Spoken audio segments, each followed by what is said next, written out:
Hi, தேங்காய் சாதம் தான் பண்ண போகிறேன். தேங்காய் சாதம் பண்ண தெரியாதவங்க பார்த்துக்கோங்க, பண்ண தெரிஞ்சவங்க விட்டுருங்க.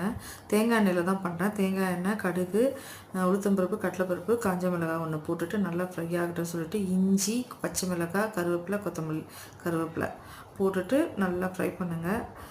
நல்லா ஃப்ரை பண்ணணும். பெருங்காயம் போடுங்க. பெருங்காயம் போட்டுட்டு நல்லா ஃப்ரை ஆகணும். நெக்ஸ்ட்டு நான் மிக்சியில் தான் ஓட்டிட்டேன் தேங்காவை. மிக்சியில் ஓட்டின தேங்காவை எடுத்து பொடி பொடியாக இருக்கிறத எடுத்து அதில் போட்டுக்கோங்க. போட்டு நல்லா ஒரு ஃப்ரை கொடுங்க.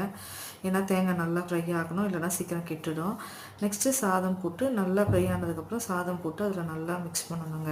இது தேங்காய் எண்ணெயில் பண்ணிங்கன்னா நல்ல ஃப்ளேவராக சூப்பராக இருக்கும் சாப்பிட்றதுக்கு.